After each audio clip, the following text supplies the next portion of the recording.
We're in Stay Row with our friends at the JNF, and they've introduced us to Major General Doron Almog, who is the founder of Alei Negev Nachalat Iran. He is a military hero. He was the first IDF commander to land on the runway during the famous 1976 Operation Entebbe. I'm going to ask every parent in our audience to now turn to their children in carpool and explain the significance of being the first IDF commanding officer to be on the runway at Entebbe, Uganda. Major General Doron Almog, welcome and thank you for joining us here this morning. Thank you very much. Good afternoon. I was also the last Israeli soldier in Entebbe, not only the first and the last. Now that means what? First obviously means first to land. Last means it's your responsibility to make sure everybody else is out? No. That means that my responsibility was to mark the runway for more 3 Hercules. We landed 4. At the end, we came number 1 by surprise, landed on international lights that at that time was operating. Right. But immediately after landing, they switch off all the lights. And we assumed that they will switch off, so we landed with some battery lights. And 4 soldiers under my command continue running along the runway, and every 100 meters put battery light. And 6 other with me continue to the new control tower. We killed 4 Ugandan guards near the control tower and took over the control, and then get back to the new terminal. As a matter of fact, there were 2 terminals. Sure. The old terminal with 105 Israeli hostages were kept by 7 terrorists, and the main force of Yoni Netanyahu, brother of our Prime Minister Bibi Netanyahu, main force under command of Lieutenant Colonel Yoni Netanyahu, with 1 Mercedes and 2 Land Rover. We landed together. By the way, we departed few minutes before Yoni was killed. Right.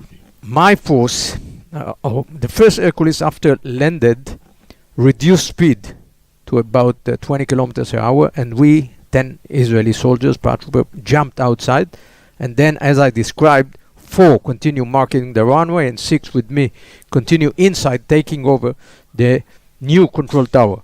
And then the Hercules accelerated this Hercules until the runway, which is more 2.5 kilometers, stopped at the end, and disembarked the Mercedes and 2 jeeps, the 2 Land Rover with Yoni Netanyahu, 21 soldiers of his unit. Right. They continue another 3 kilometers until they arrived the old terminal, which our hostages were kept by the 7 terrorists, and simultaneously they penetrated from all sides to this building, killed the 7 terrorists, and it was over. And unfortunately, Yoni himself, on the run from the Mercedes to the building, was shot by a Ugandan sniper from the old control tower, not this one that I took over, which was about 3 kilometers away. So we learned a couple of things. First of all, some of the facts in the movie are correct, because some of the things you're talking about I remember seeing in the recreation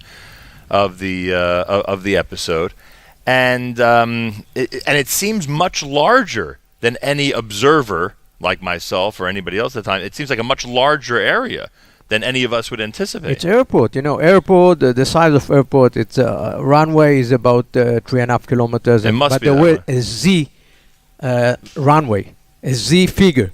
We landed on the new runway, and then they continue driving with the Mercedes and 2 jeeps on the other side of a connection tarmac road from the new runway to the old runway. As a matter of fact, the old terminal was a part of the military part.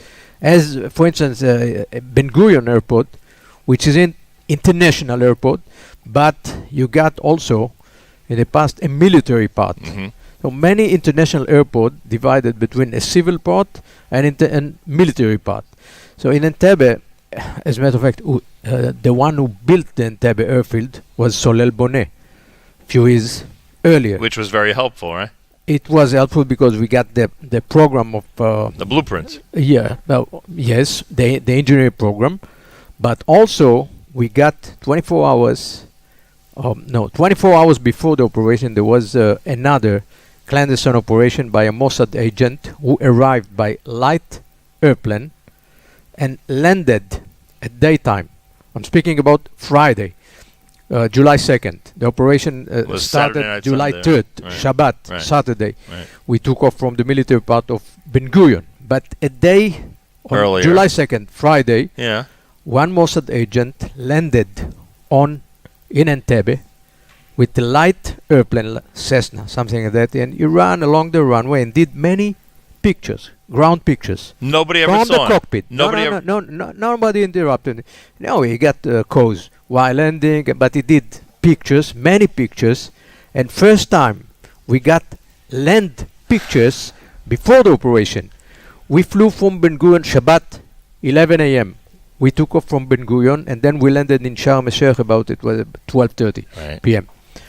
And then in Sharm el-Sheikh, last preparation, last briefing, taking over the Ugandan uniform and black in the face and pep talk, and then we got pictures, real-time pictures. Well, not real-time, not like today, but the much different from soldiers' point of view, much different between engineer program 10 years earlier, which is nothing, it's a paper and some lines, but pictures, you see the terrain, you see the cliffs, you see the bush, you see the building, you see how it looked like it from the ground, because you fly 4,000 kilometers, we land in a pitch dark in a place you never been before, and then you need pinpoint navigation, arriving, and on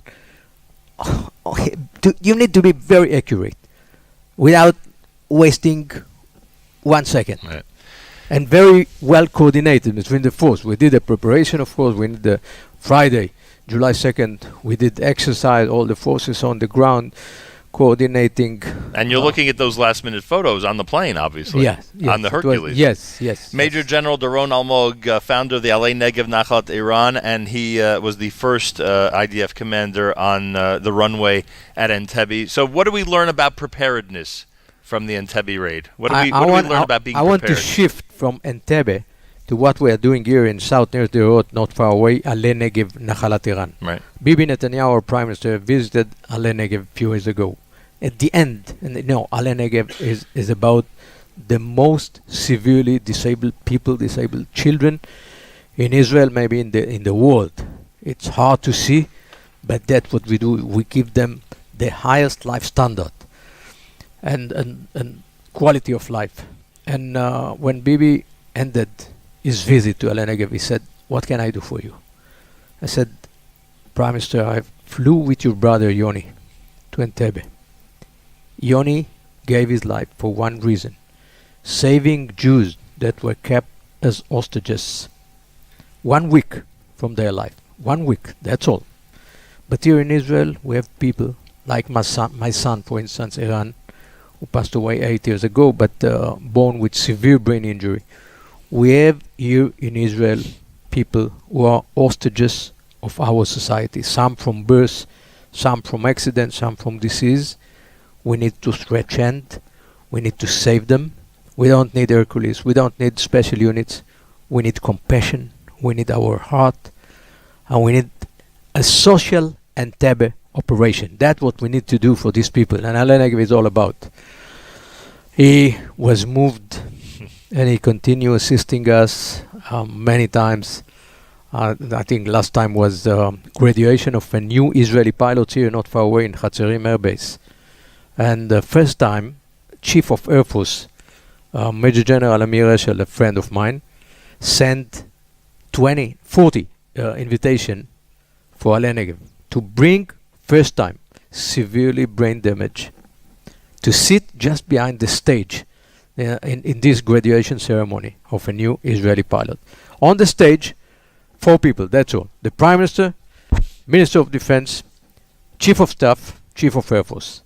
Behind them, 20 brain damaged children together with me and staff and a caregiver, one-on-one, right. And then the parents, and then the audience. And after this ceremony was over, it was very moving ceremony.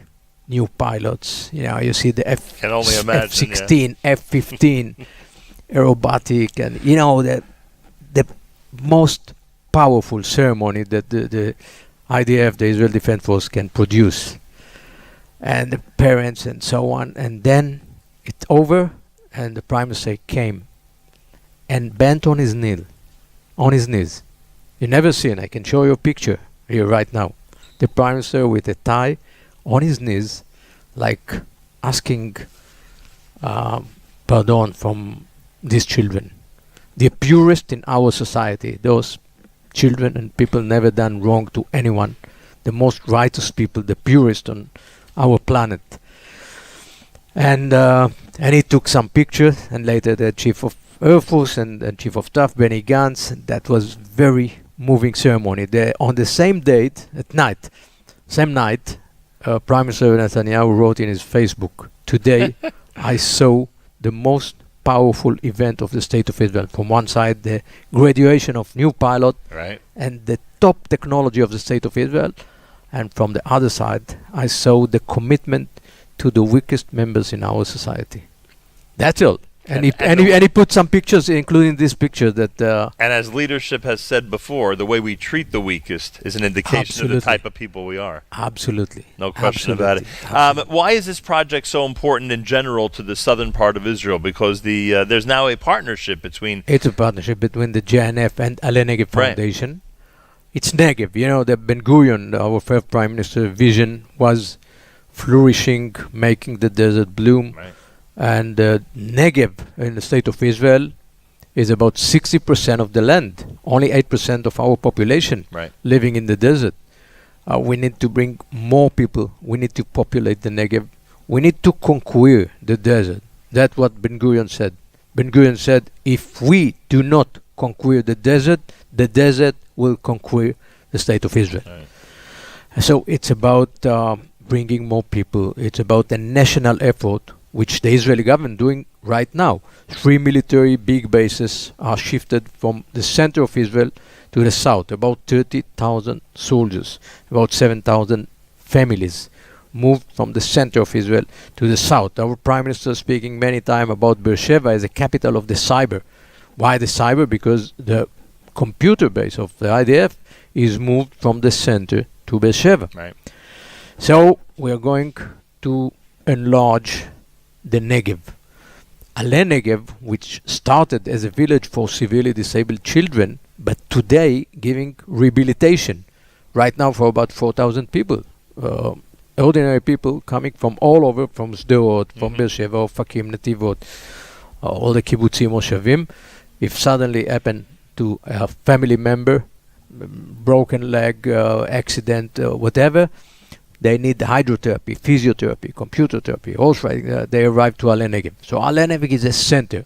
We give right now 230 jobs, and we're going to increase it in the next few years to about 1,000. We're going to build rehabilitation hospital. The JNF is a partner. The JNF with the same vision, conquering the desert. They're talking about a $25 million hospital. Yeah, project for the Negev area. 25, as a matter of fact, it's more. 25. It's a matching deal. It's a matching with the government. Half of the money coming from the Israeli government. Ale Negev, as a matter of fact, is based on a matching funding deal formula between the state of Israel or the government of Israel and our foundation, Ale Negev Foundation. So we need donors to bring half of the money, and the government. So the government did the first governmental decision just few months ago, giving the first 36 million shekel by matching. I need to bring, which is about $10 million. I need to bring together with the JNFs and Jews all over the world, not only in the United States, but the United States is the most powerful and wealthy community. So we call the JNF our partners. Come on, join us. Let's make it. It's about Negev. It's about bringing more people. It's about make the desert a better place for the state of Israel. And of course, it's about expanding the health services for the whole community of south of Israel. Right. It's going to have a major effect on this area, that's for sure. An absolute honor to meet you and to have you on today. Thank you so much. Thank you very much. Major General Doron Almog, founder of the Ale Negev Nachalat Eiran, and as you heard, somebody who has a tremendous effect on what goes on in terms of the present and future of the Negev region, and was the first IDF commander to land on the runway at the famous 1976 Operation Entebbe. I am begging every parent out there to please tell your children how significant it is that Major General Doron Almog was on JM and the AM this morning. I am asking you to please let them know just how significant it is, because many of our children do not know about the Operation Entebbe and how important historically the operation was, and we would hope and we would really enjoy if you would be able to tell your children all about it. All right.